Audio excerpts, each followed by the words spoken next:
Bem-vindos a mais um Nortecast, o Nortecast, que é o podcast mais direcional do país. Sejam todos bem-vindos. Hoje estamos com um convidado especial, que é Glauco. Glauco, que é formado em matemática, foi presidente da CDL aqui na nossa cidade, é empreendedor nato, um administrador. Para quem é formado em matemática, né, não tem muito a ver com a administração, tem. Só os números, né? Para quem gosta, né? Mas é um administrador nato aí. Hoje o podcast está sensacional. Sensacional mesmo, né, Marquinhos? Mas antes disso, antes da gente começar aqui o nosso bate-papo, eu quero que vou pedir para você curtir esse vídeo. Isso. Curte porque tem um alcance maior. Ajude a esse podcast a ajudar pessoas. Exatamente. Quer direcionar as pessoas, né, Marquinhos? Exatamente. Na vida. Então ajude. Quando você curte, você ajuda a ter um alcance maior. Quando você também compartilha com pessoas que precisam desse norte, elas também vão ser ajudadas não só pelo bate-papo, mas por você também. Se inscreve no canal e não esquece de ativar o sininho, cara. Ativar o sininho. Porque toda vez que a gente colocar um vídeo novo no ar, você vai ser notificado. Aqui está o meu parceiro, Antônio Marquinhos. É isso aí, cara. É um prazer enorme, né, estar dividindo essa bancada com você, Guilherme, né, com o Glauco, né, que eu tenho certeza que tem muitas histórias para compartilhar aqui nesse podcast. E vocês, né, fica até o final, comenta tudo que você achar, né, desse podcast, que vai ser legal demais. Fantástico. Glauco, seja bem-vindo, cara. De verdade, quero agradecer a você por estar aqui com a gente nesse bate-papo, que eu tenho certeza que vai ajudar muita gente a ter um norte na vida. Pessoas que estão perdidas, que não sabem qual é a direção que vão tomar, que estão com medo de entrar nesse empreendimento, ou no sonho, no projeto que ela tem. Pessoas que já sofreram, né, com decepções ou quebraram. E isso aí também a gente vai perguntar para você se você já quebrou, se já teve alguma coisa, mas seja bem-vindo, Glauco. Guilherme, Marquinhos, agradeço, né, a oportunidade de estar participando aqui. Parabenizar vocês pelo projeto, né? Eu conversei até em off, acho, com você e falei até assim, não limitando, vamos dizer assim, o potencial de vocês, mas eu acredito que nem vocês mesmos sabem o bem que vocês estão fazendo na sociedade, né? Obrigado. Eu costumo dizer assim, que quando você tem alguma coisa incentivando alguém a empreender, meio que esse cara, ele inverte a ordem do jogo. Exato. Hoje a gente tem um país muito difícil, né? Principalmente na questão do cara sobreviver. Então, a partir do momento que alguém pensa em colocar um negócio, se você for olhar, ele já inverte a ordem inicial das coisas. Isso. Em vez dele estar procurando um emprego, na realidade ele já está tendo uma autossustentação ali, né? Gerando emprego, né? Gerando emprego, gerando renda, gerando riqueza. Perfeito, Marquinhos. Exatamente. Então, assim, e quando vocês fazem alguma coisa desse tipo, nesse sentido, então, assim, fantástico. Parabéns demais a ideia de vocês. Obrigado. E assim, falando nisso, Glauco, o sistema, né, Marquinhos, que a gente vive hoje, ele nos doutrina isso, né?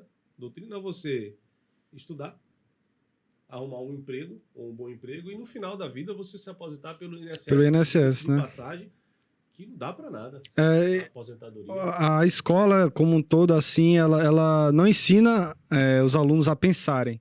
Isso. Elas ensinam os alunos a serem bons funcionários, né? Bons empregados.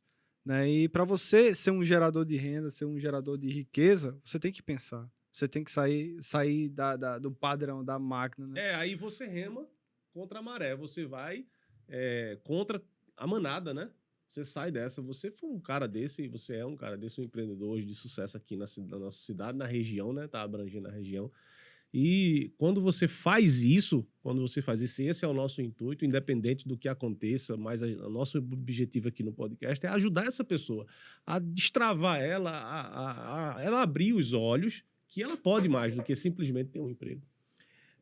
Vocês tocaram num ponto importante, a forma como o cidadão brasileiro ele foi formado, vamos dizer, agora que eu percebo uma leve mudança nisso, porque assim, já fui chamado às vezes para dar palestra em escola sobre empreendedorismo, até para criança, já para ensino fundamental, médio. Que é algo que a gente não tem nas escolas, né? Que a gente não tem muito falando. Hoje você já começa a ver uma pequena mudança, mas no meu tempo mesmo alguém falasse que era empreendedorismo dentro da sala de aula, eu acho que eu terminei o ensino médio sem saber o que é empreendedorismo. Você pode me corrigir, né, e tal, ter mais propriedade, mas eu acho que essa mudança advém da internet, né? Muito. Influenciadores nessa área. Muito. E eu acho que até eu costumo dizer assim, que muitas vezes o brasileiro empreende por necessidade, né? E se você for olhar, nós temos os incentivos errados. Eu costumo dizer, se o Mark Zuckerberg, que é o cara do Facebook, né, o cara que está em evidência, Se você pegar um Bill Gates da vida, eu acredito que se nascessem no Brasil, acho que provavelmente eles não teriam tido o mesmo sucesso. Porque se você for olhar aqui, nós temos os incentivos errados.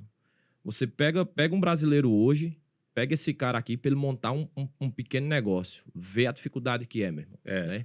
A gente tem uma carga tributária pesadíssima, Muito a gente alta. tem uma carga tributária que ela tá beirando aí 40%. A nossa burocracia terrível, tá entendendo? E aí ele fica numa dicotomia ali, ele fica entre duas coisas. Ele analisa isso, ó, ele diz, eu vou empreender, trabalhar mais de 8 horas por dia, vamos dizer assim, meio que ter aquela insegurança, ou é preferível eu estudar, fazer um concurso público para técnica, alguma coisa, onde eu já inicio ganhando 4, 5 mil reais. Então, assim, ele já vai procurar o conforto, então ele já faz. Que, inclusive, eu fui nessa linha. Inclusive. Né? Você foi... Eu fui nessa linha.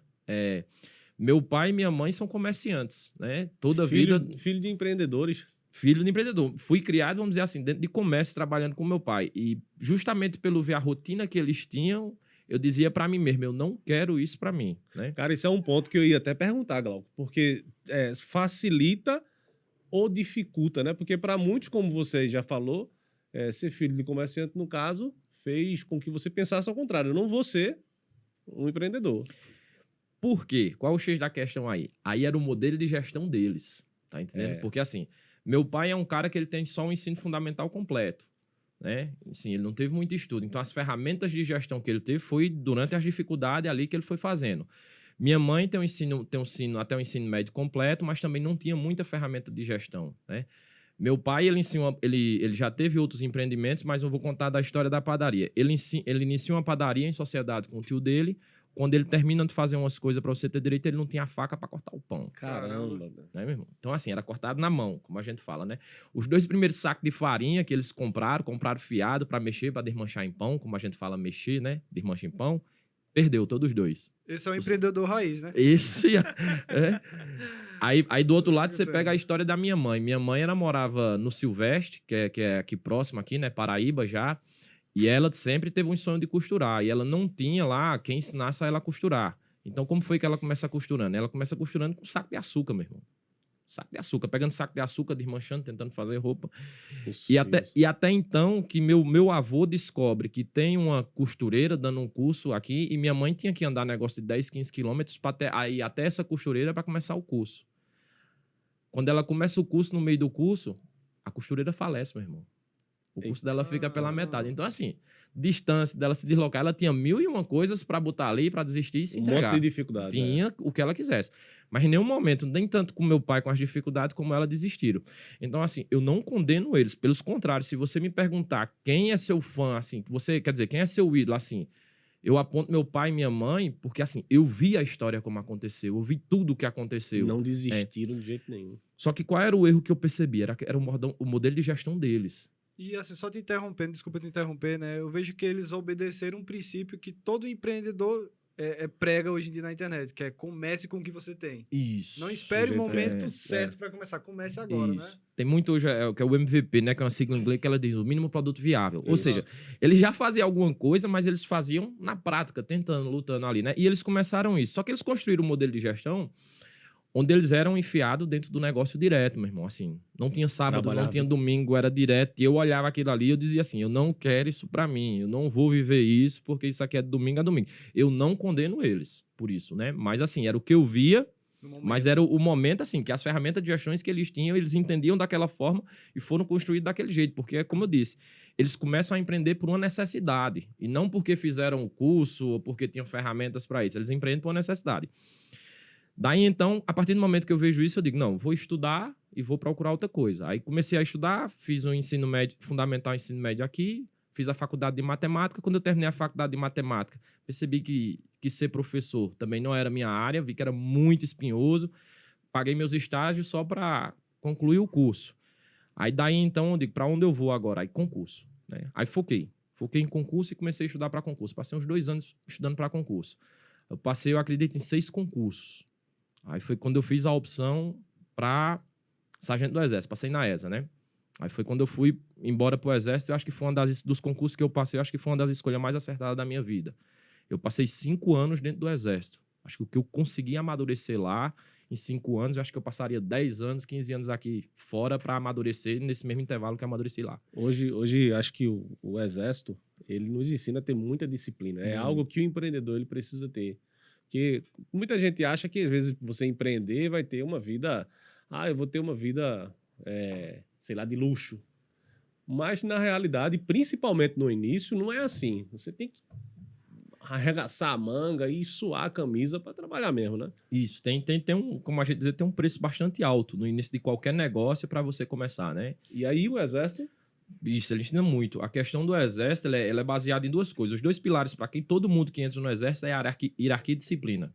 Isso. Para você ter ideia como isso é batido forte, eu tenho o conceito na cabeça decorado até hoje, como eles batem forte nisso. Caramba. Eu ia perguntar justamente Disciplina, isso. a rigorosa observância e acatamento integral das normas, leis e regulamentos que regem a instituição. Hierarquia é a ordenação de autoridades em postos diferentes. Pra você ver como isso é batido lá. Caramba. Ou seja, em 2007 eu vi isso e até hoje os caras batem tanto que ficou aqui na massa da minha Sabe, cabeça. eu vi Paulo Vieira falando, né, justamente sobre isso, a questão da hierarquia, saber que sempre tem alguém acima de você, isso quebra muito o orgulho.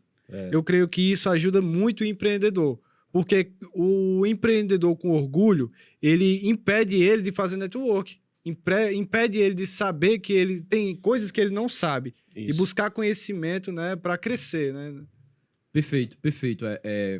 Você entender, independente de grau, estágio que você tem na sua vida, 2 coisas que você sempre vai ter que entender. Sempre quando você estiver no empreendedorismo, sempre vai ter alguém em cima de você. Você pode ser o CEO da maior empresa do mundo, mas sempre vai ter alguém em cima que ele pode te demitir. O cliente, por exemplo, ele tem esse poder que ele faz isso com qualquer CEO de qualquer empresa. O cara pode ser topado, pode ser lá em cima. Se ele não se adequa ao mercado, meu irmão, o mercado expurga ele, o cliente expurga ele e acabou-se. É verdade. Né? E também na questão que eu vejo muito orgulho, muitas vezes, de conhecimento também.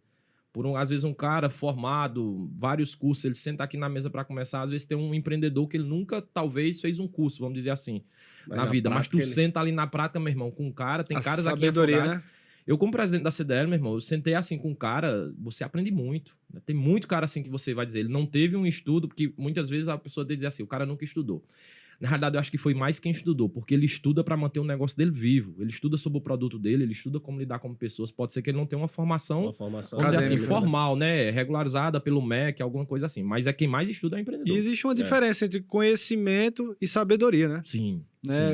Esses comerciantes que você está falando, ele tem sabedoria para distribuir, né? Dar e vender. A vivência na prática, né? O cara, além de estudar o mercado, a gente teve aqui tem um podcast aí também que ele falou exatamente isso. Cara, eu estudei mais do que uma pessoa formada, né? Eu estudei muito, não desmerecendo quem é formado na área, mas o cara estuda bastante. E é constância, né? E deixar bem claro assim, que eu não estou desvalorizando o diploma, não. Pelo contrário, se você tem a oportunidade de fazer uma faculdade boa, faça, meu irmão. Se você tem a oportunidade de fazer um mestrado, faça. Um doutor, faça, né?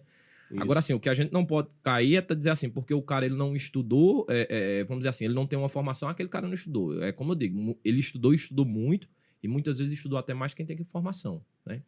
E assim, de certa forma, como eu falando aqui da questão do Exército, o Exército também ele bate muito nisso, né? Toda a formação da gente, ela é em cima de estudo, né? Da parte cognitiva. Ela vai muito da parte cognitiva e da parte física também.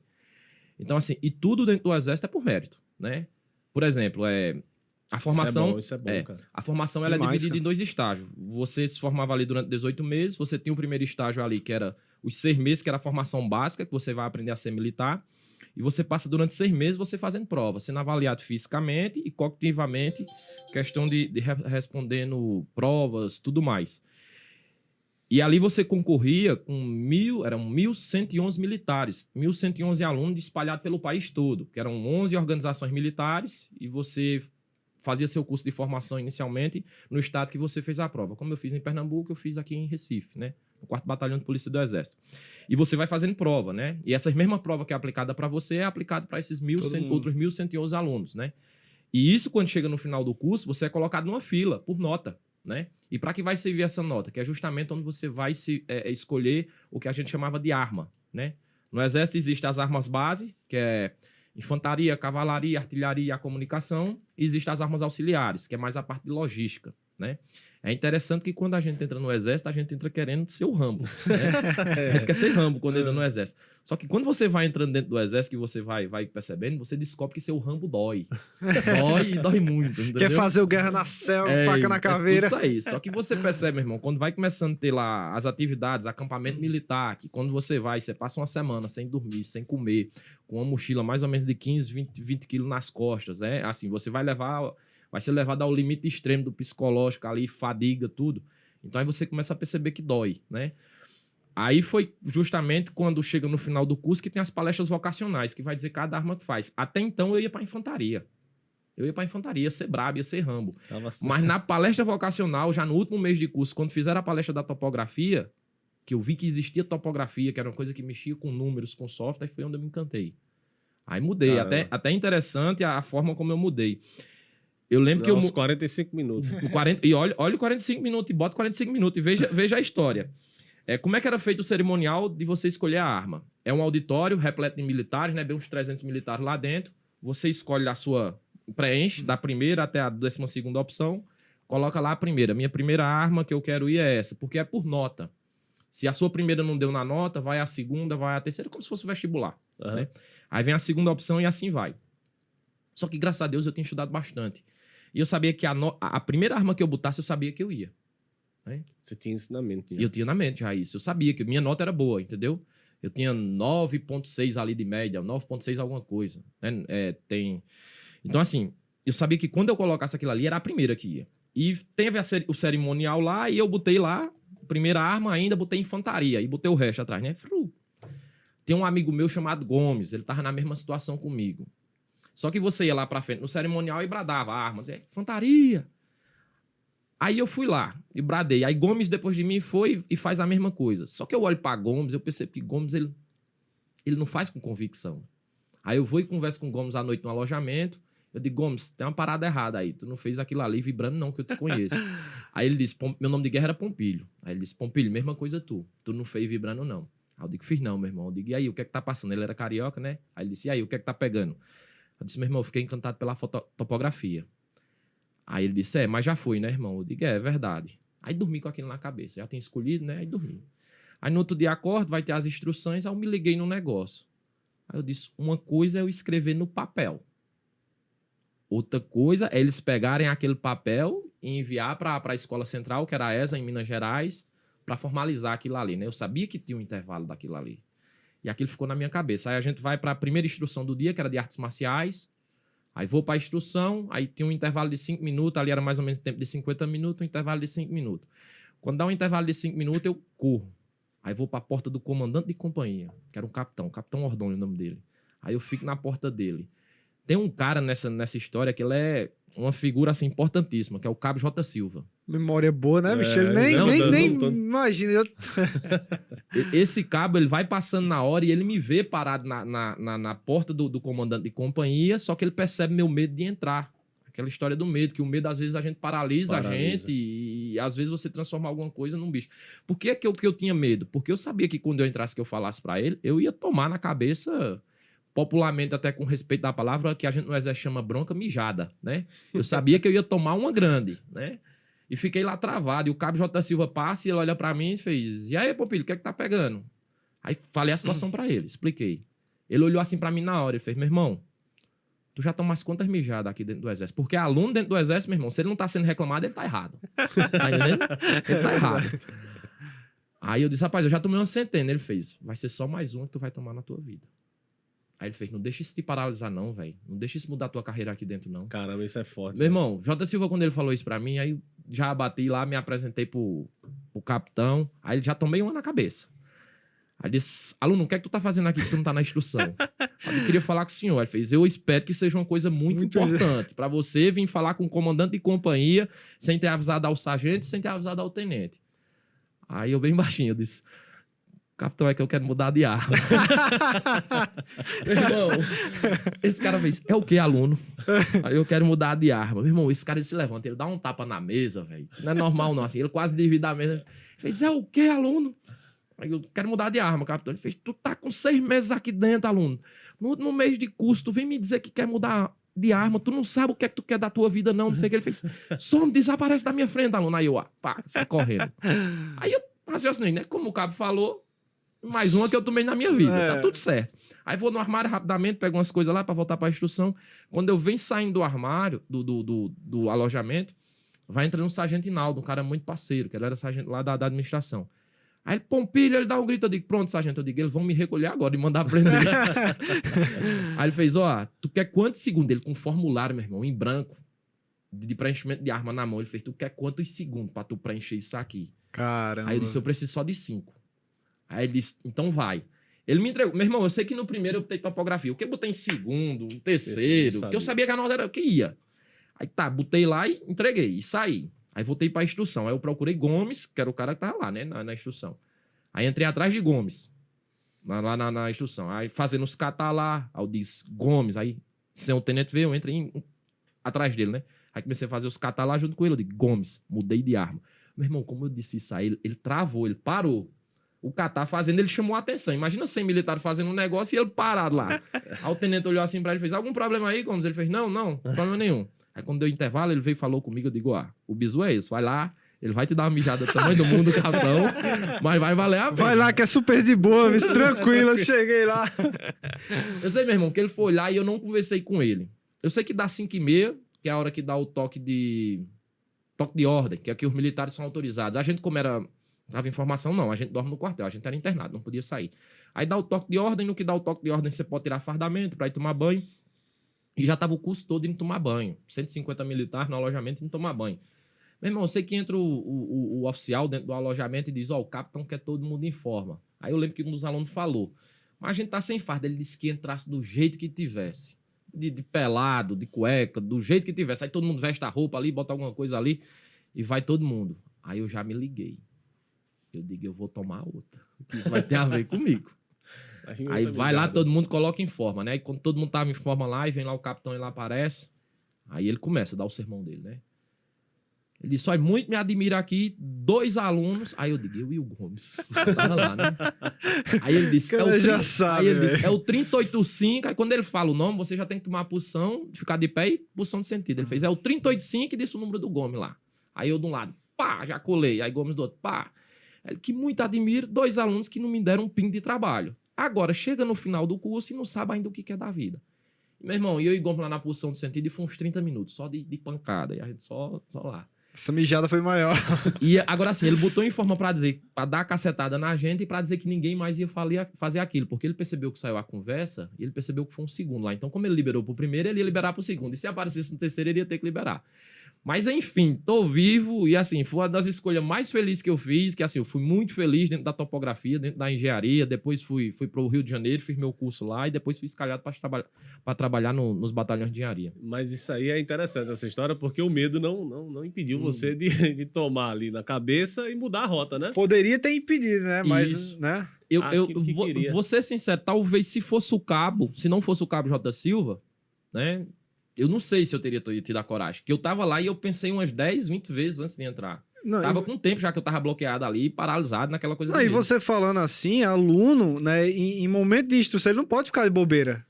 Né? Não pode ficar de bobeira. O cara tem que estar lá junto da galera e em forma. A gente falou de hierarquia, tu imagina aí na hierarquia do exército. Tu pega um general 3 estrelas, bota lá em cima e tu vem descendo. General de brigada, de divisão de brigada, coronel. O que tu imaginar lá embaixo da fila é onde tá o aluno. Não, meu irmão, eu fui pro... a 7ª RM, né? Eu fui pra 7ª RM como soldado. Cara, eu tinha que pregar a minha mão assim, porque todo lugar que eu passava era tenente, sargento, cabo, toda hora. Já ficava cara, logo assim. Já tinha que ficar assim, velho. Você soldado, você... Aproveitar até pra só falar mais uma história bem interessante no exército, que a gente fala assim, muitas vezes a gente desperdiça conhecimento. A gente não dá a oportunidade das ferramentas que a gente tem na mão.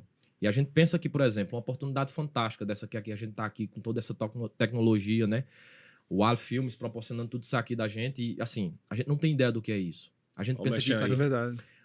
Depois ele vai... O Barba ali vai me dar um negócio ali. Então, a gente não tem ideia do que é isso. E eu fui para uma missão no norte, na Amazônia, e lá era uma missão de duplicação da 319. Da BR-319. Da duplicação não, de pavimentação. Essa BR era uma BR que ela ligava Porto Velho até Manaus. Só que ela tinha uma cidadezinha no meio, chamada Humaitá. E ela tinha sido feita de Porto Mas Velho... tá, lembrei de Brandão, é, Brandão? Você já foi pra lá, já. Brandão... Não? De Humaitá de Porto Velho até Humaitá. É asfaltado. E faltava asfaltar de Humaitá a Manaus. E essa obra foi quando a época do governo Lula, que veio aquele PAC, aquele programa de aceleração do crescimento, que essa obra, na realidade, era para a Copa, né? Era interligar as duas capitais, que ia ter jogos da Copa em Manaus, né? Só que tem um problema. O ICMBio, que é um órgão do meio ambiente, né? E o IBAMA, eles travaram a obra. Disseram, aqui tá cheio de reserva ambiental e a gente só vai fazer, vocês só vão fazer a obra quando a gente mapear. Aí o general do Exército disse, beleza, mapear aí então, que quando vocês mapear a gente entra. Aí quando passa mês, o ICMBio e o IBAMA diz, a gente não tem gente pra mapear não. Aí o general pega ele e diz, então tá bom, sai daí que a gente vai com o pessoal do Exército, a gente já mapeia e faz tudo. Aí fui escalado pra essa missão, né? Pra vocês terem uma ideia do que é o norte, você pega de Humaitá a Manaus, dá aproximadamente 500 quilômetros, meu irmão, era 520 e pouco. Nesse intervalo, por exemplo, a gente sai daqui para Recife, 390 quilômetros, vamos botar assim, né? Quantas cidades? 15, 20, sei lá. A gente sai de Humaitá para Manaus, tem 2 povoados, meu irmão. Caramba, velho. Selva de um lado, selva do outro. Só selva. O nome de um, Realidade, o nome do outro, Castanho. Sem brincadeira nenhuma. Deixa eu ver aqui. Se eu juntar os dois, conhece Albuquerque, né? Daqui para Recife? Sim. Juntar os dois não dá o tamanho de Albuquerque, né? Caramba, velho. Meu irmão, uma ausência de Estado, assim, de presença do poder público, terrível. Terrível. E a gente vai para fazer essa missão e vai para mapear, né? E como era a missão? A estrada lá, a gente vai no verão, porque na selva lá, você andar em determinadas estradas no inverno, com chuva, não vai, que só vai atolar.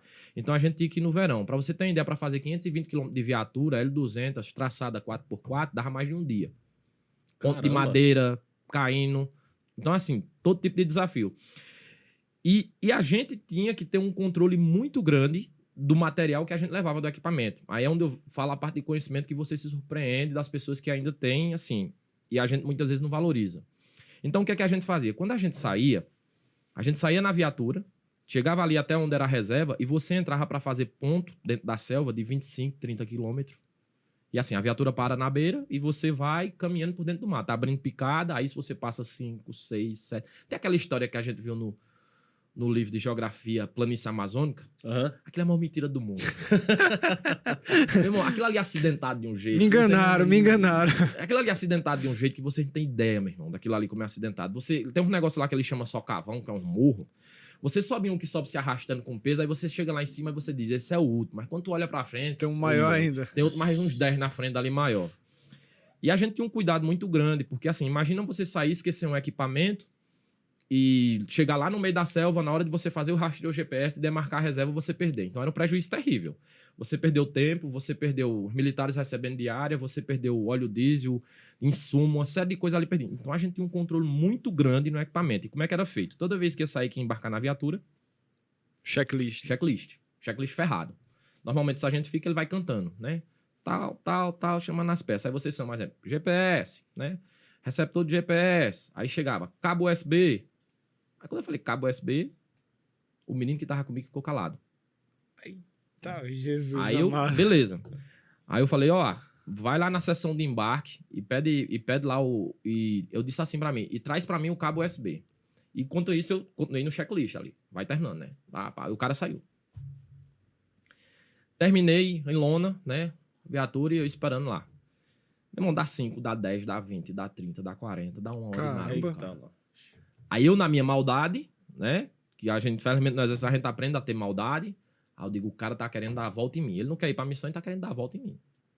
E lá vai eu atrás do cara. Aí procura. Aí quando eu chego na sessão de embarque e pergunto pelo cara, aí eu já vejo os soldados dando risada. Tu já formado, sério, tá subordinado já? Isso, já como sargento, né? Já na tropa. Aí eu vejo os caras dando risada. Eu digo, aprontaram com o cara. Que hoje você já se liga. Que o exército tem muito disso, de trote, né? Principalmente com novinho, como a gente fala, com soldado recruta. Eu digo, já percebeu. Eu digo, não foi o cara, já aprontaram com ele.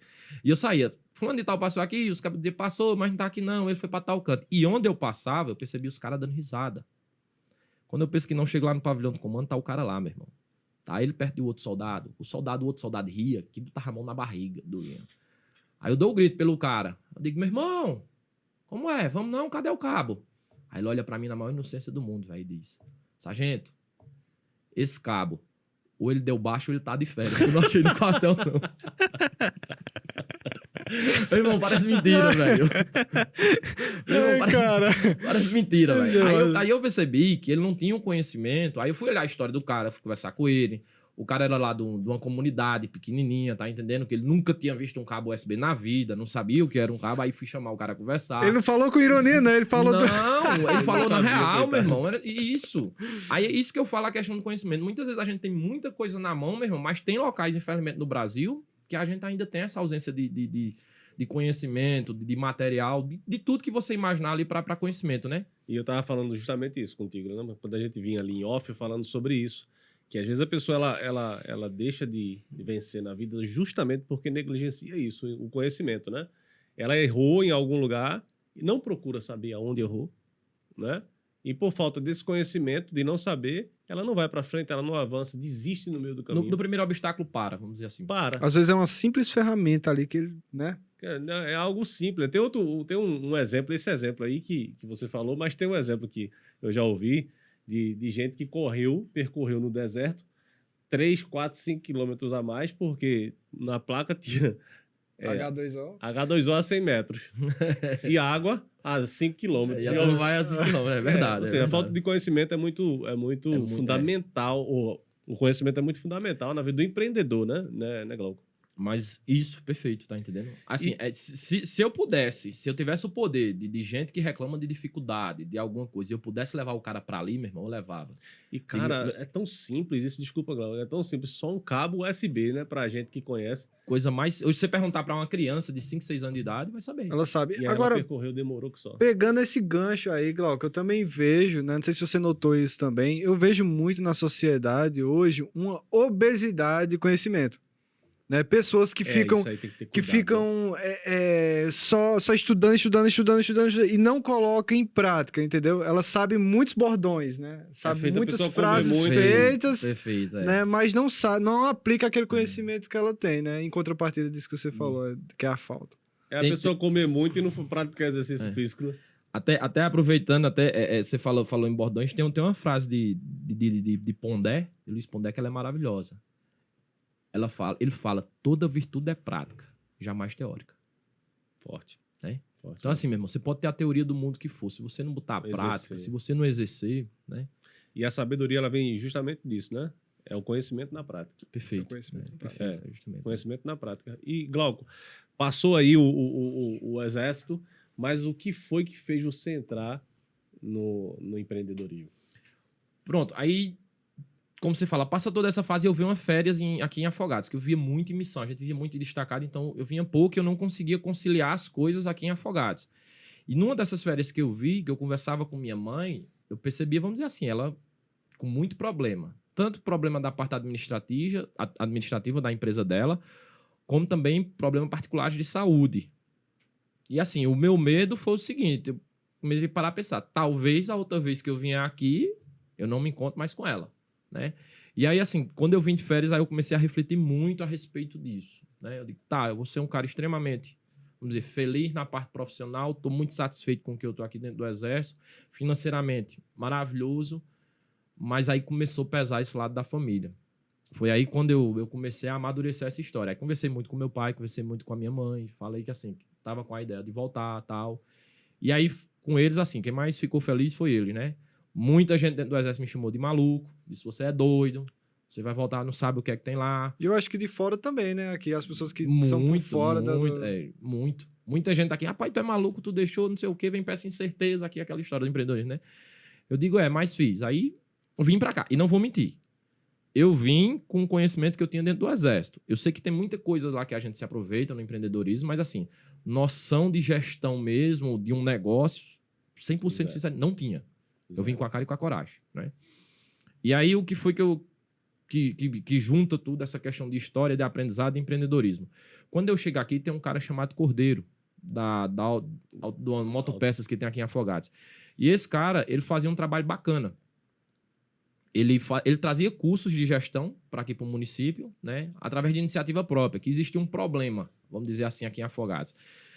Tinha um problema que o presidente da CDL, do atual presidente, né, ele achava que não era interessante ter uma ligação com o Sebrae, Mas esse rapaz Cordeiro, ele achava que era interessante e ele fazia por conta própria. E eu comecei a perceber que aquilo ali começou a me dar uma noção de gestão. Eu justamente começar a corrigir algumas coisas de administração dentro da empresa da minha mãe e tal. E foi daí onde começa a criar minha proximidade com o Sebrae, né? Com o Sistema S, que eu sempre falo. Uma vez eu fui convidado para uma palestra com o Sebrae, com o Henrique Saboia, que ele é o diretor do Sebrae Pernambuco, e eu falei para ele, ele achou maravilhosa essa minha frase. Eu digo, minha faculdade de gestão é o Sebrae. Foi o Sebrae. Né? Porque o que acontecia? Sebrae a gente fazia... É muito importante. A gente fazia esses cursos semanais, ele era curso de uma semana. Vamos supor, curso, você vê coisa bem prática, né? Formação de preço. Como é que você forma um preço? O que é que incide no preço? O que é que você tem que colocar? Qual a tributação que recai? Como é que você faz? Custo fixo, variável. Então, Tanto de serviço como de produto. Tudo. Você cair. Agora, claro, se você depois quisesse algo mais específico, você podia contratar uma consultoria, tá entendendo? Era como se assim, ele dá uma deixa, mas já te dá um norte, como se fosse um Nortecast. Ele já te dá um norte ali para tu seguir. E comecei nesse trabalho. Por algum motivo, Cordeiro ele teve que parar com essa história. Né? Ele estava ficando muito atarefado e outras coisas para correr. E como eu era muito empolgado, eu era quem mais pegava no pé dele e dizia, Cordeiro, quando é o próximo? E a gente fazia um por mês, né? Eu sempre ficava pegando no pé dele. Traz o próximo. Aí foi quando ele disse, Glauco, o cara pra continuar tocando isso aqui é tu. Aí eu disse, Cordeiro, aí ele disse, como é que faz? Ele me mostrou, me deu um estoque lá, até eu sou muito grato a ele por isso. E foi daí então que começou a vir essa questão, minha ligação com o Sistema S.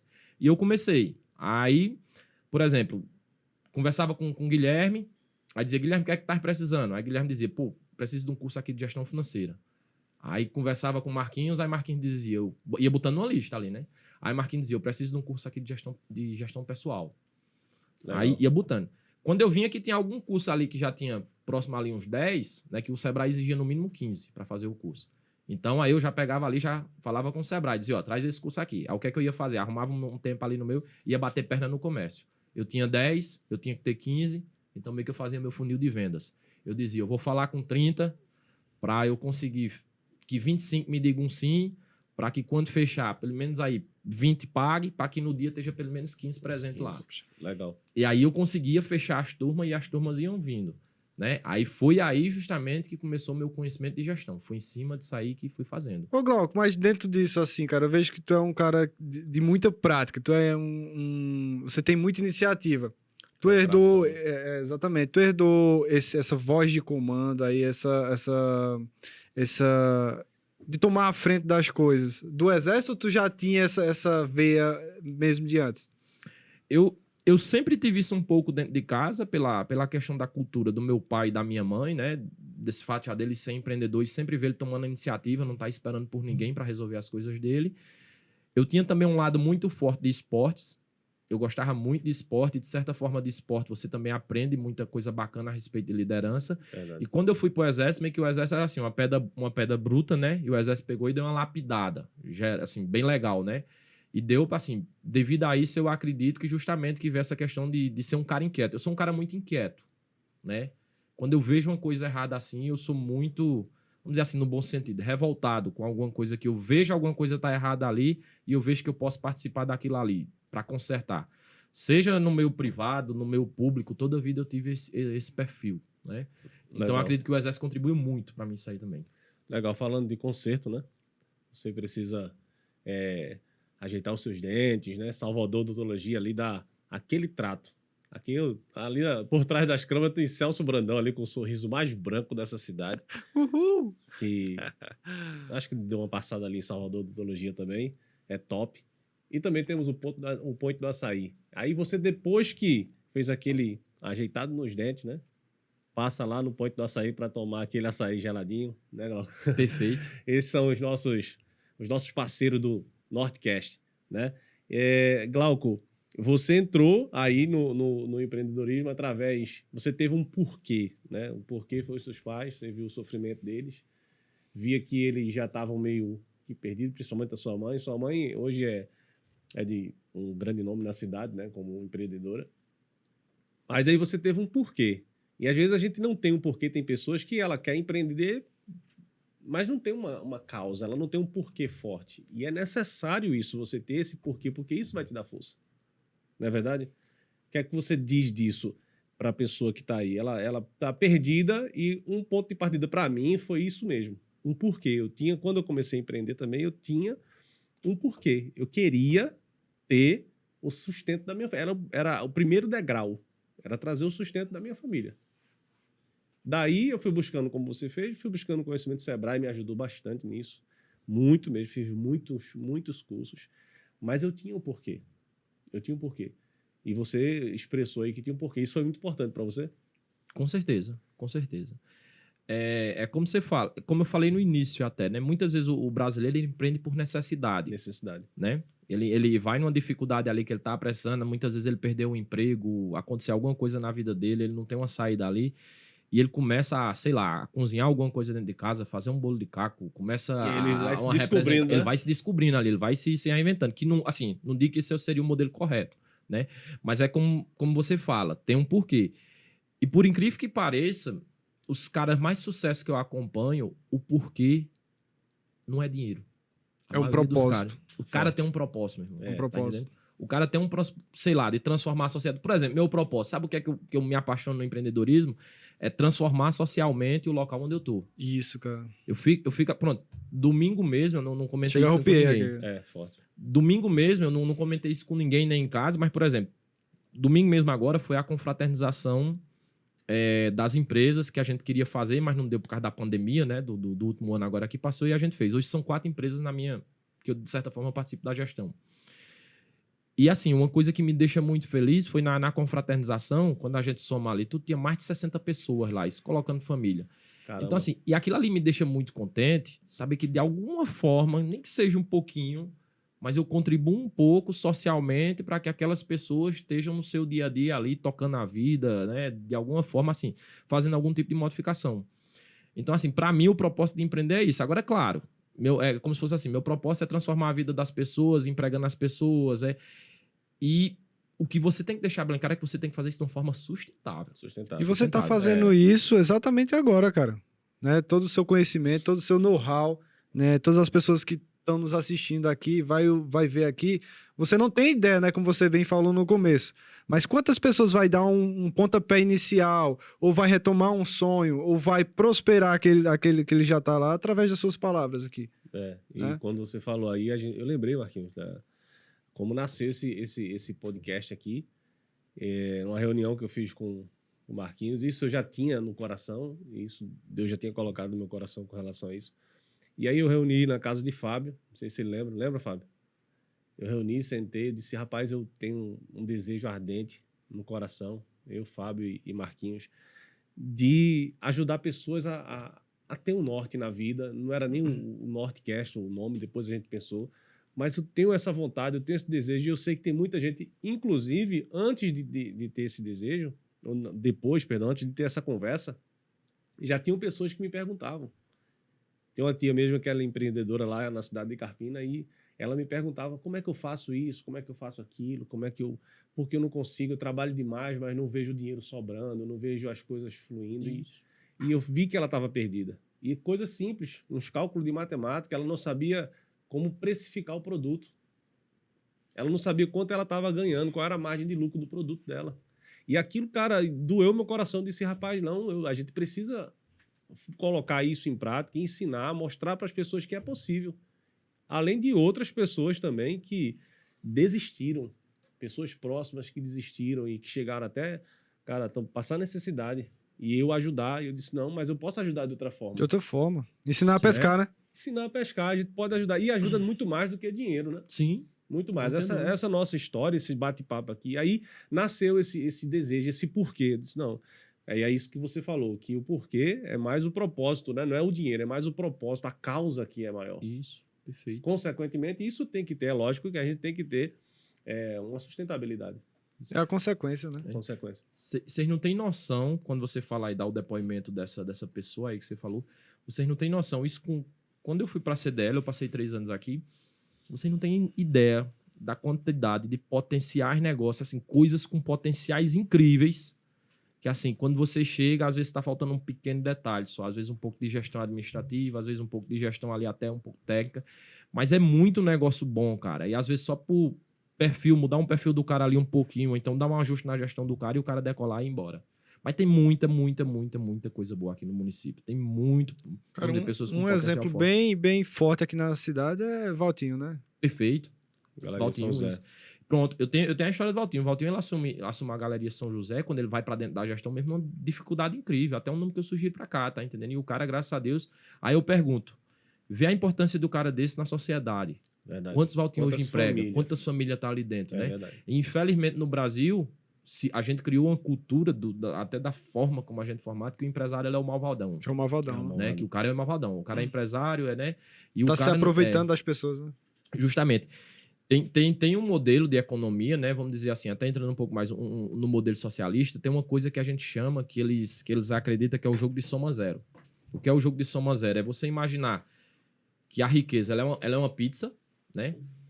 E se eu tirar vamos dizer, uma pizza G ali, e quer dizer aqui, se por meu método do meu trabalho, se por algum motivo eu tirar um pedaço da pizza maior, quer dizer que eu estou tirando um pedaço da fatia de Marquinhos ou da de Guilherme. E não funciona assim. Riqueza não é assim. Riqueza você gera. A riqueza ela é gerada. Tá entendendo? Quando você trabalha, você gera riqueza. Então, assim, meio que a gente cria essa cultura aqui desse jogo de soma zero e por um cara ser bem sucedido é pecado. É como se a sociedade tratasse com aquilo ali como pecado. Inversão né? de valores. Né? E tem uma série de coisas que você consegue provar por A mais B que essa questão não existe. Por exemplo, uma coisa que a gente derruba fácil esse argumento. A gente tem uma coisa que rege a nossa economia, que é justamente o PIB. Que é o Produto Interno Bruto. E você observa que tanto quem defende o modelo socialista, quem defende o modelo mais liberal, todos eles, quando vão falar de política, o socialista ele vai pegar algum governante socialista, ele vai dizer, mas no governo do socialista o PIB cresceu tanto. Ao liberal também ele fala a mesma coisa, mas no governo liberal. Então, só pela própria fala deles, você mostra que a riqueza ela não é empancada, porque senão não tinha crescimento de PIB. Era zerado todo ano. E a gente sabe que todo isso ano aumenta, dependendo da forma como é organizada a sociedade, aumenta ou diminui. Então, assim, é meio que considerado pecado você ter um empresário e ele ser bem sucedido, né? Existe uma teoria agora, eu não sei dizer o nome, né, agora nesse momento, de quem é.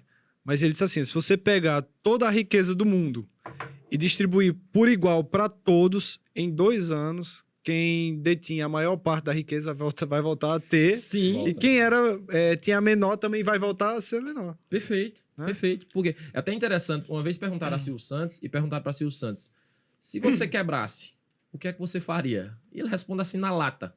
Ele diz, eu enricava de novo. Na lata. Ele já sabe o caminho. É porque ele já sabe o caminho, ele já sabe como fazer, né? E quando você fala isso, é bem verdade. Muita gente também critica o capitalismo. Eu sou um cara que eu falo abertamente. Eu sou defensor do capitalismo. O que eu sou contra é o capitalismo de Estado. Que é esse capitalismo horrível aí que os governantes usam para sequestrar vamos dizer assim, o poder das pessoas. Eu defendo muito o poder de liberdade do cidadão. E eu vejo, vamos dizer assim, uma das formas, na realidade, eu vejo o capitalismo ele como um gerador de riqueza. Uma ferramenta, né? Se você pega como... Você vai ver o capitalismo historicamente, no livro de história a gente começa a ver que o capitalismo, na realidade dele, começa a aparecer a partir de 1750. E se você pega o mundo como um todo, em 1750, se você pegar mais ou menos ali por volta de 1800, a gente tinha abaixo da linha da pobreza praticamente 90% da nossa população. Caramba, é muita coisa, né? A partir do momento que os anos vão se desenvolvendo, hoje é muita gente ainda pela quantidade de pessoas que tem no mundo. Mas hoje esse número está abaixo de 10%. Né?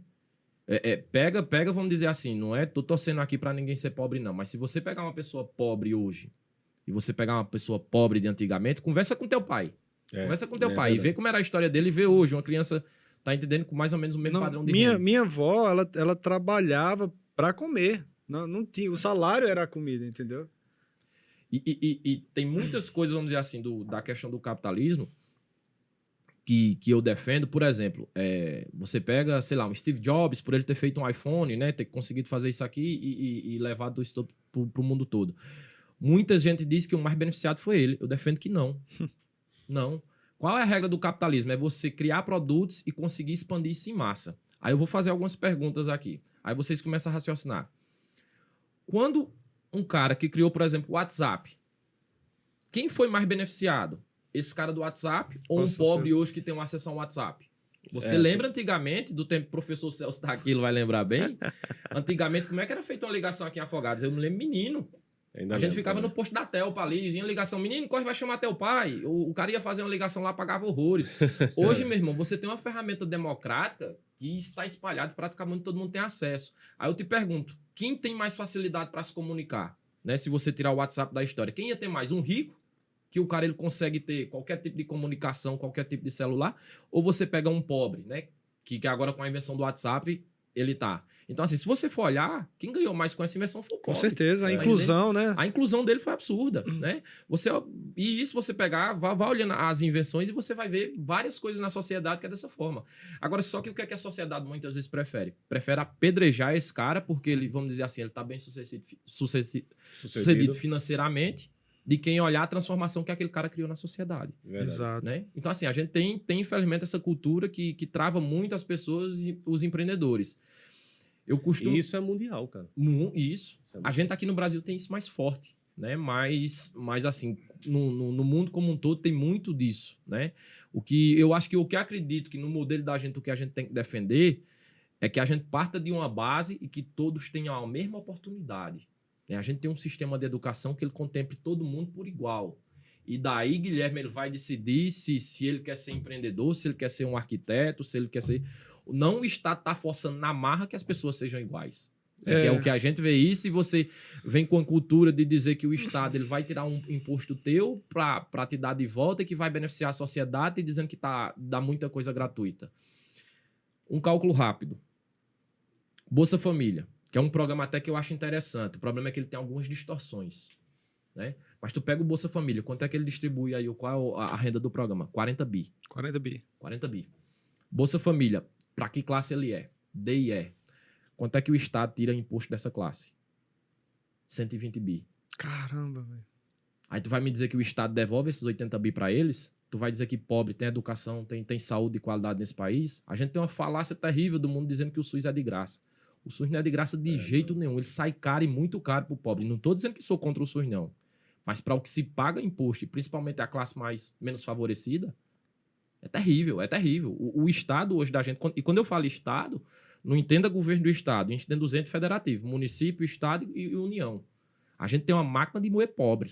E aquela falácia, né? Não sei se você concorda comigo, mas aquela falácia de vamos taxar os ricos, né? Aquilo é uma falácia. Porque o rico, ele pode ser tudo, menos burro, né? Porque quando é instituído Um imposto sobre riqueza, né? um imposto sobre riqueza, a primeira coisa que ele faz é realocar a riqueza dele em outro lugar, né? Ou seja, deixa o país mais pobre. Né? Aconteceu isso agora na Argentina. Criaram isso lá, tá entendendo? Os caras pro Uruguai, ó. Pum, foi-se embora. O rico, ele não quer saber se é sobre fortuna, sobre o que é. Ele quer saber que tá se criando mais um imposto em cima dali que ele vai tributar. Hoje, no Brasil, como é que um investidor, ele analisa para investir nisso aqui? Hoje a gente tem uma Selic aí lá acima de 10%. Né? Altíssimo. Altíssima. Taxa de juros. E o que é que a Selic faz? Ela rege os juros do mercado e ela vai reger também ali o que você paga sobre título que a União. A União precisa de dinheiro para pagar tudo isso aí que a gente está vendo, todas essas coisas. E o que é que ela faz? Ela emite título público e você já compra aquilo ali com rendimento de Selic. Isso. Então, o que é que o cara faz? O que é que o investidor estrangeiro hoje analisa do Brasil? Ele vê toda essa bagunça fiscal da gente aqui, extremamente um manicômio tributário. Para vocês terem ideia, os caras pegaram a legislação tributária da gente e compilaram, fizeram um cálculo lá. Tem um livro até chamado Carregando um Elefante, porque ela dá um peso de um elefante. É um negócio maluco, tá entendendo? Aí os caras, ele olha pro Brasil e diz assim, ó, eu vou investir nesse país, uma legislação extremamente trucada, ela predatória, ou é melhor eu pegar meu dinheiro, comprar um título público, descontar a inflação, ainda vai sobrar aqui 3, 4% sem eu fazer nada. Exato. Tu acha que o cara vai botar dinheiro em quê? Vou né? emprestar. professor sobrou ali. Tu tá entendendo qual é a lógica? Não é? Aí por isso que hoje você tá vendo até o dólar caindo de certa forma, porque tem muita gente que tá injetando dinheiro, mas é por causa dos juros atrativos que a gente tem. Infelizmente a gente não é um país empreendedor. O cara pra ele empreender aqui é muito difícil. Eu tava olhando algumas empresas, até grandes CEOs, né? Os caras falando. O cara mesmo esqueci agora, uma empresa de eletrônica. Ele falando. Ele dizendo que a parte de inovação da empresa dele é menor do que a parte tributária. Ele disse que dentro da parte de tributária para recolher tributo ele tem 25 pessoas. Na parte de inovação ele tem 5. Você vê como as coisas são invertidas, né, cara? Loucura, tá entendendo? Mas assim... O cara morre. Morre logo. loucura. Aí eu sou assim, vocês percebem que quando eu falo isso, eu até às vezes me altero um pouco, né? Você percebe na minha olha. Mas eu sou um cara inquieto com essas coisas aí, né? Com tudo isso que faz, o Estado com essa conversa, como a gente diz, com essa lorota aqui na linguagem da gente, que ele arrecada muito para beneficiar o pobre. O Estado é quem morre o pobre aqui e fica querendo repassar essa culpa pro empreendedor. É verdade. Ô, Glauco, e mesmo assim, a gente, com tanta essa tributação, essa carga tributária que a gente tem, para quem é empreendedor, você hoje é empreendedor. Você saiu agora como... Vocês fabricam lá o pão congelado? Isso. E agora você inovou aí esse mercado. Aqui já existia, não? Não. Quer dizer, na realidade tinha uma empresa já de longe que ela entrava aqui, mas aqui na nossa região do Pajeú não tinha. E aí você viu essa oportunidade aí. Aí vem a história do propósito de novo aí no meio, né? O pão congelado. É isso. Eu vou para a empresa da minha mãe, aí dou uma organizada lá com ela, a gente até conseguiu um feito na consultoria que a gente faz, que o Sebrae vai lá dentro, tem uma mulher que me chama e me diz, a tua mãe tem potencial aí para ser o Prêmio Sebrae Mulher de Negócio. Eu vou explicar isso, o que é isso? Aí ela me explica, né? Ela diz, talvez no primeiro ano que vocês se inscrever, vocês não ganhem, mas pode ser que dê certo. Aí ela me explicou que isso era um prêmio que o Sebrae ofertava para as micros e pequenas empresas, que só concorria empresas geridas por mulher, né? Minha mãe, como era a gestora lá da empresa, ela disse, escreve tua mãe nesse prêmio, ela tem uma história bem bacana. Desde essa história dela costurar aí, desde pequenininha, dessa mulher ter morrido, ela não parou, tal, da professora dela, tu escreve que talvez dê aí. Só ajuste, faz uns processos de gestão, ajuste isso aqui. Eu organizo com minha mãe, ela sempre capitaneando ali, né? E a gente escreve. E no primeiro ano que escreveu, em 2015, é eleita a melhor empresa do estado de Pernambuco, micro e pequenas empresas, dirigida por uma mulher. Que legal, velho. Como é o nome da tua mãe? Dona Eurides. Dona Eurides, parabéns, Dona Eurides. Parabéns. Beleza, termino, dou uma organizada ali, tá tudo certinho. Aí eu digo, dá pra eu agora fazer um processo de gestão um pouco mais à distância. Aí eu digo, agora eu vou pra cá, vou pra dentro da padaria. Aí foi pra... Aí o que é que me conformava na padaria? Padaria do pai. Pra padaria de pai. Aí me conformava na padaria. O que me conformava na padaria era que com tanta tecnologia no mundo, meu pai tinha que estar lá de domingo a domingo, 4 horas da manhã. Pra vocês entenderem o que era padaria antes do pão congelado. Se é uma sexta-feira santa, qualquer feriado, 1º de janeiro, feriado universal. 1º de janeiro, praticamente ninguém trabalha. Alguns serviços essenciais só, né? Mas na padaria, meu irmão, dentro do 1º de janeiro, tu tem que estar dentro, que dia 2 tem pão. Então tu tem que estar produzido. E isso não entrava na minha cabeça de jeito nenhum. Com tanta tecnologia no mundo, não tem condição no processo ser desse jeito. Tem alguma coisa para ser feita aí. Aí, internet. Cai de pau na internet e começa a estudar sobre pão, tal. Aí acho o pão congelado. Aí quando vem aquilo, começa a ler, aí vou estudar sobre matéria-prima para fazer pão, processo, maquinário que precisa, tal. Aí eu digo, cheguei, é isso aqui. Aí vamos para outro problema agora. Aí quando eu caio dentro da empresa... Meu pai, ele sempre teve um modelo de gestão, e assim, eu fico impressionado com aquilo até hoje. Que assim, é trabalhar com padaria, e padaria não dá esse lucro todo, meu irmão. É tudo muito justo, principalmente no modelo que ele fazia. E eu olhava assim, meu irmão, o caixa dele era muito justo. A conta dele era assim, meu irmão, era saldo positivo, 1.000, 1.500, aí quando dava 4, 5 mil, aí tinha um cheque de uma farinha, aí voltava para 1.500 reais. Caramba. E eu via aquilo ali, eu ficava maluco, eu dizia, meu Deus, como é que ele consegue fazer isso? Aí foi quando justamente eu entro para dentro da gestão. E ele tinha uma reserva de dinheiro, né? Se eu não me engano, era 15 mil reais que ele tinha, que era justamente da aposentadoria dele, que ele é aposentado, né? Ele tinha esse dinheiro lá guardado. E eu proponho a questão do pão congelado. Diferentemente da minha mãe, a minha mãe a gente já tinha mais, vamos dizer assim, pontos discordantes na gestão. Já com meu pai, eu tinha medo. Porque se eu falar, pai, esse copo é preto, ele diz, é preto, meu filho, é preto mesmo, eu tô vendo preto, entendeu? Então, assim, eu tinha muito medo disso. Como era que ele ia abraçar? E como o caixa dele era muito justo, eu olhava aquilo ali e eu dizia assim, se eu der um pau sem falso aqui, eu toro ele no meio, eu quebro ele no meio. Aí vou, estudo e tal, aí beleza. Aí convido ele para participar de uma feira. Né? A gente vai para uma feira de negócio em Recife. Ele sem cair, meio sem querer, eu digo, pai, vamos lá na feira e tal. A gente vai lá na feira e dá certo, que a gente vê lá pessoas falando sobre pão congelado, que é a inovação do momento, quem investir vai dar certo, beleza. Ele se encanta. Aí ele se encanta junto comigo. Você vê a importância de buscar, né? Buscar o conhecimento. Uma coisa, até abrindo um parênteses aqui, uma coisa, eu conversei com um cara também, que é outro cara para vocês chamarem para cá, é Carlos Brito, a Móvel São Carlos. Ele é um dos caras daquela ideia que a gente falou, o cara que ele não tem formação, mas que ele estuda mais. Eu converso com o Carlos e o Carlos disse, Glauco, sempre que tiver uma feira do seu setor, vá. Ele fez, eu já fui para muita feira do setor liso, e volto com a bagagem cheia. Aí eu pergunto perguntei pra ele, eu acho que ele compra fiado, né? Aí eu disse, por quê? Comprou fiado, Carla? Ele disse, não, Glauco, você volta com a abacaxi cheia de conhecimento. Aí sempre eu peguei isso e levei comigo mesmo. Então tem uma feira do meu setor, pode ser onde eu for, eu vou. E aí vou com meu pai. Aí vê lá essa questão, a gente vê, aí digo, beleza, agora vamos pra ver o que é que precisa para congelar pão. Eu aprendo que congelar pão tem que ter um equipamento especial chamado ultracongelador. Você não pode congelar em geladeira ou em freezer, senão dá problema. Dentro disso aí é que entra a história do container. Isso. O bicho jogou um container dentro da padaria do pai. Ele tava me contando isso aí. Que legal. Aí vamos lá e beleza. Aí olha pra conta de pai. Ele tinha 15 mil reais e tinha lá, parecendo, não me engano, um crédito de 8 mil no cartão. Aí o primeiro equipamento que a gente olha na feira, meu irmão, pra congelar no tempo, isso são uns 4, 5 anos atrás, mais ou menos 4 anos atrás, só um equipamento era 30 mil. Ele tinha 15 na conta, mas, se eu não me engano, eram uns 8 mil ali do cartão, dava 23. E a gente precisava de 2. Tinha esse de 40 e tinha mais um de 11 para comprar, que era para você iniciar um processo pequeno, você congelando 30 quilos por vez, 40 quilos por vez, desculpa, que é a capacidade dele. E eu olho assim, igual criança, quando tá assim, num parque de diversão, doido para rodar no brinquedo e... Doido pra pegar e olhar assim, eu digo, tá, beleza. Aí sai do stand, aí parece que é as coisas de Deus, meu irmão. Aí a gente vai dar uma volta, aí eu fiquei meio triste, né, com aquilo ali, pô, não vai dar agora, né? Eu digo, eu vou continuar vendo ele nessa questão da correria aí. Aí quando eu dou uma volta, meu irmão, que a gente vai passando no stand, aí a menina, até hoje eu tenho amizade com ela, é Fátima, virei cliente dela desde sempre. E ela dá um grito, ela faz, ei, esse menino, vem cá, esse menino, ela é toda... Aí eu digo, oi, Fátima, ela fez, ó, tem um negócio bom pra tu aqui. Eu disse, o que foi? Ele fez, apareceu um cara aqui com a máquina usada, ele comprou o ultracongelador e ele quer o maior. E ele tá vendendo a usada dele.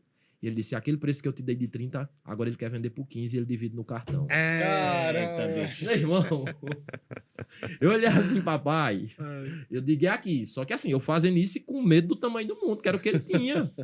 Tá entendendo? E aí a gente vai, negocia com ela, acerta direitinho, parcela, compra as 2 máquinas e foi embora tudo. E ele ficou com aquele caixa injusto dele ali, né? A gente leva, a gente toma muito não no início, meu irmão. Mas muito não mesmo. O não já é certo, né? Muito não mesmo. Quando a gente vai oferecer o pão congelado, sem ninguém conhecer, eu não tomei menos de 10 não acredito. Quebrar aquele tradicionalismo, né? Isso, justamente, cara, a gente oferecendo. Isso é muito importante tu dizer, né? O cara vou vontade de comer um pãozinho quente. E aí ele vem oferecer um pão Pão congelado, né? Isso é muito importante você dizer, né? Porque muitas vezes quem ouve a história pensa que foi assim, né? Um negócio em linha reta, tudo dando certo, as coisas acontecendo, tudo maravilhoso. Mas sem dinheiro, mas com coragem. Esses nãos é muito importante você... Aí a gente tomou muito não no início, né? Mas uma das coisas eu já consegui, diminuir o processo ali, o trabalho dele dentro da padaria, porque aí a gente já conseguia congelar, por exemplo, o pão no sábado, você congelava, só colocava esse pão ali devido ao processo de congelamento, né? É muito diferente você pegar, entrar dentro de uma padaria num domingo e você ir fazer pão. Outra coisa é você ir lá em tempo de 15, 20 minutos, você fazer 500 pães, que você só pega o pão, tira da bolsa, coloca no armário, fechou a porta, o processo é esse. No outro dia você entra na padaria e ele tá pronto pra passar. Caramba. Pronto. A gente começa nisso, oferecendo ao cliente. Muito não, muito não, muito não. Todo mundo dizendo não. Eu digo, pai, a gente vai ter que mudar a estratégia. Vamos pivotar o negócio aqui. A gente se aperta e compra, financiado, um armário, que é o que precisa para você ter no pão congelado. A gente compra um armário e um forno, né? Que é o que o cara precisa. Por exemplo, você tem um supermercado e você quer colocar. Quais as vantagens do pão congelado? É que você não precisa de muito espaço. O investimento seu é baixíssimo comparado à empresa. Espaço em mercado é grande. Porque quanto mais o mercado ele tem um mix maior, mais ele consegue faturar. Então, se tu disser que vai pegar um espaço do cara para montar uma padaria grande, o cara do mercado infarta. Mas mesmo assim, a gente tem dificuldade de entrar. Então, o que a gente fez? A gente pegou o primeiro cliente da gente e disse, ó, vamos botar aí para tu. Vai ficar sob comodato. Tu vai ficar com esse bicho aí. Se tu bater uma meta X pra gente de vender pão, tu fica com ele. Se tu não bater, tu diz se quer comprar ou não, ou então a gente retira. Quando a gente botou no primeiro, meu irmão, as portas fez assim, ó. Tchau. Caramba. Esse cara botou, foi um sucesso, né? A gente colocou ele em tapetinho nesse cara. Aí, graças a Deus, esse cara deu muito certo. Aí depois teve uma empresa daqui que ficou sabendo já. Procurou a gente, colocou. Aí daí as portas começaram a se abrir. Antigamente vocês diziam assim, não, compra o pão de fulano, o pão de cicrano, tá, agora todo lugar, agora é o pão de polvilho. A gente consegue fazer isso, aí vai precisando fazer alguns ajustes, né? Graças a Deus, capacidade aumentando, aí começa a criar os gargalos dentro, sua capacidade instalada topa, que é a quantidade que você tem que produzir, aí você compra o equipamento, mais trava no outro. Meu irmão, a gente começou com essa história, a gente como só produzia nisso, a gente muitas vezes pegava ali de 4h30 da manhã, muitas vezes a gente ia até 10, 11 da noite produzindo, porque você faz, tem que embalar, capacidade de freezer você não tem, eu tinha uns 10 freezers espalhados dentro da padaria, Então, minha capacidade, eu tinha que fazer um cálculo muito justo, que era assim, ó, eu encho o freeze. Quando eu encher o freeze que o cara pegar, eu já tenho que produzir e encher de novo. E assim você vai rodando com um cálculo muito justo. Foi onde entrou a história do container, né? Aí comecei a procurar câmara fria, essas coisas, onde é que tem, câmara fria, tudo muito caro. Aí vejo um cara falando de container na internet, aí vou pesquisar. Aí, beleza, achei container, bicho lá, 3x12, né, tamanho dele. Bicho pesadíssimo. Esses containers, na realidade, eles são para navio. Ô, Glauco, desculpa. Mas antes de entrar nesse container, vocês já vendiam bem, já tava no vermelho, como era, a conta não fechava? Na realidade, vamos dizer assim, a conta era muito justa no início, antes dele não ter o pão congelado. É como eu te digo, né? Aí quando a gente começou, aí já começou a melhorar. Só que para você ter uma ideia, hoje a gente já fez investimentos ali numa padaria, se você for olhar, depois eu vou levar vocês lá, se quiserem conhecer, mas hoje a gente já fez investimento ali na ordem de mais de 300 mil reais. Caramba, velho. Por que eu perguntei isso? Porque tem muita gente que se acomoda, né? Isso. Melhorou um pouquinho, já ele estaciona ali e você não. Você continuou vendo oportunidade, vendo que o mercado tem oportunidade e investindo. E a gente continua jogando, pegando e jogando lá para dentro. Parceiro muito forte que a gente tem, Banco do Nordeste. Financiamento, tá entendendo? Claro, financiamento colaterado, vendo a capacidade de pagar parcela. Você faz todo aquele estudo bem direitinho. Sempre falo muito isso, sempre estude. Faça plano de negócio, organize direitinho, simule, faça... A gente simula muito antes da operação de fazer, né? E aí muitas vezes a gente costuma dizer, a gente quebra no papel antes de quebrar na prática. Então a gente simula muito isso. Hoje tem muito software até que ajuda isso aí. Que legal. Né? Então a gente faz muito isso. Aí começou de certa forma ali, a gente começou a produzir muito e começou a criar alguns gargalos lá dentro. Né? Aí um dos gargalos que criou foi justamente a questão do container. Eu achei esse container no Porto de Tubarão, Santa Catarina. Só que o que acontece? Esses containers eles são de transportar em navio, por exemplo. O pessoal daqui de Petrolina exporta muita fruta. Essa fruta ela tem uma temperatura adequada para ir.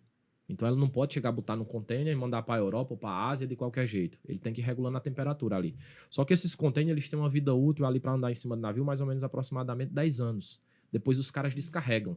Quando eles descarregam, aí já tem gente embaixo especializada que pega os bichos, organiza e vende. Aí o cara explicou pra gente, ó, ele não serve pra estar andando em cima do navio, mas se tu botar ele num lugar parado, deixar ele lá, meu irmão, ele dura mais 20 anos aí. Eita.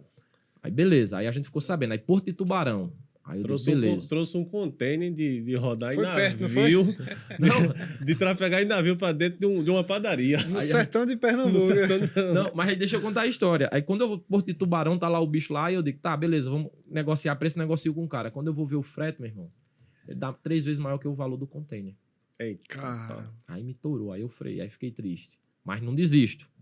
Vamos pesquisar, vamos ver onde tem. Boa. Começar a ligar, vou atrás de caminhoneiro, tal. Me lembrei do Porto de Suape. Eu digo, o Porto de Suape desse tamanho vai ter. Tal. Falo com o fornecedor, com o cliente meu. Quando pensa que não, um cliente meu, ele dá um telefone de um caminhoneiro. Ele disse, eu acho que esse cara aqui ele já trabalhou transportando isso. Aí eu converso com esse caminhoneiro me dá, esse cara aqui pode ser que ele te ajude. Quando eu ligo pro cara, é o cara. Ele disse, eu tenho. Eu digo, resolvi. Caramba. Aí beleza, negocio com ele, trago preço, aí o bicho vem, né? Quando ele vem, meu irmão, que esse container chega... Aí eu faço uma obra na padaria também, né? Eu tenho que adaptar a padaria, sair derrubando parede, quase que eu derrubar a padaria do velho e tudo, né? Sair derrubando parede. Como eu tinha questão de topografia, eu sabia mexer com software de desenho. Olha aí, ó, que deu certo, né? Combinou. Aí faço o projeto, desenho tudo, mas mesmo assim, meu irmão, quando esse container ele estaciona em frente à padaria, sem brincadeira, a minha primeira reação é se sentar no chão, na calçada mesmo. Eu arriei. Porque assim, quando eu vi o bicho do tamanho do mundo lá, meu irmão... Como é que isso vai entrar? Eu digo, Jesus amado, como é que isso entra aqui dentro? Meu irmão, pra tu ter uma ideia, a operação era 2 guindastes. A gente teve que pegar 2 guindastes pra ele entrar. Pra ter ideia, ele é tão grande que ele não cabia atravessado na rua. Se a gente botasse ele atravessado assim, ele não entra. Aí ele tem que entrar inclinado dentro da padaria. Ele entra... Não tem móvel de casa quando você tá colocando que você entra assim? Pronto. Ele entrou desse jeito. Porque se a gente levantasse ele demais, ele batia no telhado. No telhado tinha as placas solar. Aí você não podia tirar. Aí a arma de engenharia falou mais alto, hein? Aí foi onde a gente consegue, aí deu uma operação de quase 4 horas para botar esse bicho lá dentro, né? Aí a gente consegue colocar. Aí vem outro desafio. O cara me prometeu que ele, com a temperatura, que em 24 horas ele só baixaria 2 graus. Tipo, ele disse o seguinte, ó, tu vai ligar ele e depois que você desligar ele, que ele passar 24 horas, o ideal é que ele caia só 2 graus. Aí eu disse, oxi, beleza. Primeiro. Aí, beleza, bota ele dentro da padaria, aí no primeiro dia ligo ele, aí deixei ele 48 horas ligado direto, né? Aí ele liga lá e beleza. Aí deu as 48 horas pra ele gelar bem, né? Eu digo, agora eu vou desligar. Pá, quando eu desligo, aí beleza. Quando eu desliguei lá à noite. Quando foi no outro dia que eu vou abrir, meu irmão, ele tava em menos 18 quando eu desliguei. Quando eu chego, que eu ligo ele de novo pra ver a temperatura, o container tá em 26 positivo. Tá, Eita, poxa. Meu irmão, eu olhei assim, eu me desesperei. Eu digo, Jesus amado. Aí eu disse, agora eu quebrei pai. Aí, a operação toda financiada, né? Aí eu digo, agora eu quebrei pai. Aí fica aquele negócio na cabeça, né? Aí me desespera. Aí eu ligo pro cara, meu irmão, tem alguma coisa errada com o container. Aí lá vai o cara me explicar.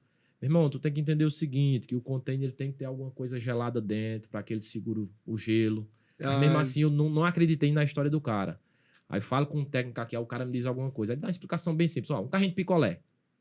Se tu pegar um carrinho de picolé e tu botar só um picolé dentro, ele vai derreter rápido demais. Agora enche ele de picolé e vai andar no meio da rua aí ele com aquelas plaquinhas de gelo do lado. Ele dura o dia todinho.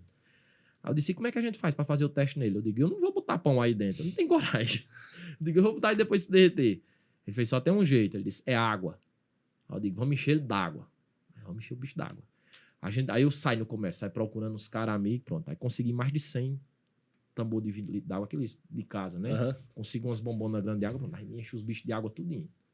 O container, eu acho que ele ficou, sei lá, mais de 1000 litros de água lá dentro. E a gente empurra o bicho lá.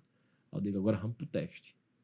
Eu já falando pro cara que ia devolver, né? Que se eu devolvesse, ele disse, não, se você me devolver 50% do negócio, eu devolvo. Bicho caro, né? Eu digo, o prejuízo menor é lucro. Aí beleza, aí faço toda a negociação com o cara, aí broto pra gelar lá. Aí, de novo, boto um dia, ele todo ligado. Aí beleza, aí quando eu vou, aí eu digo, pronto, agora eu vou desligar. Eu digo, eu não vou olhar nem mais temperatura. Aí desligo ele, eu digo, agora eu vou deixar passar um dia, que eu quero ver a situação dos tambores lá, como é que vão estar. Meu irmão, quando eu entro dentro dele, tinha tambor estourado. Da pressão do gelo, foi tão grande. Os bichos pareciam pedra assim dentro. Né? No outro dia, tentou. Foi. Eu desliguei ele, deixei passar um dia de novo, e aí fui pra dentro dele. Aí quando eu desliguei ele, 100%. Aí pronto, eu digo, pronto, agora Ufa. acalmei meu coração. Eu ligo pro cara, eu digo, tô fazendo seu depósito agora do resto do negócio e tá tudo certo. Aí foi daí, mas assim, dificuldade, meu irmão, é inúmeras. Isso é uma das pequenas que a gente fala, tá entendendo? Mas tem várias. Aqui tem uma noite pra dificuldade aí, tá entendendo? E eu gosto sempre de frisar aqui, né? Em todas as histórias que você contou aí, a importância do network, né? Demais. A importância de se de estar relacionar dentro dessas feiras também, isso é Isso. muito importante. Uma Não coisa que desistir. o pessoal me fala muito, Marquinhos, que aí você foi cirúrgico, que é essa questão do network. Muita gente me parava assim na rua e dizia, Glauco, tu fosse pra CDL, velho, tu ganha quanto ali? E eu dizia, não ganho nada. E muita gente não acredita. Pensa que você ganha um salário do tamanho do mundo ali, né? E ali não. Pelo próprio estatuto da CDL, qualquer diretor ele é vedado de receber qualquer remuneração. Ali é trabalho Voluntário. A única voluntário coisa que mesmo. você recebe ali que eu sei que é de fato é as pauladas, né? Muita. Isso aí, né? Muita. E muita gente muitas vezes faz assim, Glauco, ali tu não recebe nada. Eu digo, financeiramente não. Agora, capital social, em termos de conhecimento, como você fala, de rede de contato, de network, é fantástico. Eu conheci muita gente através da CCL. Pronto, Celso mesmo foi um cara que eu oportunizei num episódio que aconteceu com os Dragões de Aço ali, que um cara fantástico que eu conheci lá dentro, tá entendendo? Muitas pessoas. Aí você começa a conhecer pessoas e isso vai, vamos dizer assim, lhe dando um ânimo, que acontece tanta coisa ruim no país, que você diz, meu Deus, esse mundo tem só gente ruim. Mas aí nessa caminhada você vai fazendo esse laço e você percebe que tem muita gente bacana, tá entendendo? Nesse mundo, né? E é como você fala, você tem uma rede de contato muito grande. Então hoje, assim, graças à CDL, esse tempo que eu passei lá, qualquer problema que acontece dentro da empresa, eu tenho uma rede enorme, né, de contato justamente para a gente tentar resolver. E assim, aí eu sou muito grato à CDL, ao comércio local, a todos esses conhecimentos que eles puderam me proporcionar. Pois é, Guilherme. O Northcast vai ser a nossa CDL, cara. Com certeza, com certeza. Glauco, a gente está em fases finais aqui do nosso podcast hoje. Quero agradecer grandemente por você estar aqui com a gente, esse know-how todo aí que a gente, esse conhecimento, essa sabedoria, essa vivência aí, tenho certeza que muita gente aprendeu. Quer fazer a última pergunta, Marquinhos? Quero fazer uma última pergunta, que é a pergunta de ouro, né? Glauco, eu queria que você falasse para os nossos telespectadores, né? Que você desse, os nossos ouvintes, né? Que estão nos assistindo, se você pudesse dar um conselho. Eu sei que é bem difícil essa pergunta, mas se você pudesse dar um conselho que você quisesse ter ouvido antes para eles, o que seria? No caso, você fala antes do que? Antes de eu começar a empreender? Exatamente. Quando você começar a empreender. Cara, o que eu posso falar, a gente muitas vezes no mundo de empreendedorismo, a gente tem uma cultura de meio da gente se apaixonar por uma ideia. Né? Sei lá, meio que eu sou apaixonado, sei lá, por fazer bolo, sei lá, eu sou apaixonado por uma coisa. Então eu me apaixono pelaquela ideia ali de uma forma que muitas vezes eu acabo me engessando. Isso. Então, o que eu falo para todo mundo que quer empreender, né? Que eu sei que muitas vezes não tem um cenário possível. Mas, meu irmão, antes de empreender, coloca no papel, velho. Coloca no papel, procura alguém que te ajude, tá entendendo? Que dê um norte ali, assim. Eu vi que muitas coisas eu fui aprendendo com a prática, erro dentro da empresa, mas depois que eu descobri que a importância de você colocar, fazer um plano de negócio, eu costumo sempre dizer isso. Procura quebrar no papel. Quando você faz um plano de negócio bem feito... que não tem prejuízo, né? Justamente. Quando você faz um plano de negócio bem feito, ou então você tem dificuldade de fazer um plano de negócio, não sei por onde isso começa. Meu irmão, vai na internet, pesquisa, me procura, estou à disposição. Tem um Sebrae que pode ajudar, vai na CDL. Mas, meu irmão, não começa a empreender só apaixonado pela ideia, não. Tá entendendo? Tem uma série de fatores aí que podem interferir no teu negócio, tá entendendo? Que pode te prejudicar. Mas o que eu falo é isso, não deixa de empreender. Não deixa de empreender. Porque às vezes você vai com aquela ideia ali e você percebe que às vezes é só um ajuste no modelo de negócio que você precisa. Tá entendendo? Mas a única coisa que eu falo é isso, é procura estudar, ver aquilo ali, tá entendendo, a fundo, para que justamente não aconteça como muitas pessoas fazem. Às vezes se apaixona por uma ideia e às vezes o modelo de negócio que ela coloca é que tá errado. Muitas vezes não é nem a ideia em si, às vezes a forma como ela vai colocar aquilo na prática. Então, o que eu falo muito isso, né? Pesquisa, estuda antes de botar um negócio. A gente sabe que muitas vezes nem sempre dá tempo, que o cara tá numa necessidade danada, mas faz um esforço, né? Procura estudar bem e me coloca à disposição. O CDL tem certeza que não vai se negar. Se tiver alguma dificuldade para entrar em contato com o Sebrae, estou à disposição também. Então, assim, o que eu sempre falo é isso, é estuda, tá entendendo? Prepara teu modelo de negócio, coloca no papel antes, vê as variantes, o que pode interferir naquilo ali, tá entendendo? Que pode ter certeza, vai ser bem menos, vamos dizer assim, doloroso essa sua caminhada. Ótimo. O prejuízo é menor, né? No papel é melhor você perder ali no papel do que perder um papel, 2 canetas, do que você perder dinheiro. É isso mesmo, Glauco, que muita gente às vezes troca, iludido por não colocar no papel, ele troca um emprego de 8 horas por dia por um emprego de 24 horas por dia. Se torna escravo do próprio negócio, aí Perfeito. Fica ainda mais difícil, né? Perfeito. Vai morrer os sonhos, ele não vai avançar e a vida Perfeito. segue de forma ruim, né? Perfeito. Mais uma vez, Glauco, quero agradecer a você. Foi de muito aprendizado. Depois vai ficando uns flash na cabeça dessas conversas, né? Que a gente tem, vai vindo uns flash de coisas. E é muito, muito bacana isso. Acredito que foi muito produtivo para você. Quero agradecer também aos nossos parceiros Salvador Implantes. É porque mudou o nome, era Salvador Odontologia, agora é Salvador Implantes. Aí eu posso testemunhar, meu pai é cliente, tá? Já fez aprovado aí. É mesmo. Seu Pompilho. E o Ponto do Açaí. Quero agradecer pela parceria de vocês. Sou cliente também e aprovo também. E o Ali Filmes. O Ali Filmes que é o nosso parceiro aqui. Sou cliente também, faz parceria comigo na loja. Tá tudo aprovado. Gente, a gente vai ficando por aqui. Que até a próxima, se Deus quiser. Valeu. Valeu.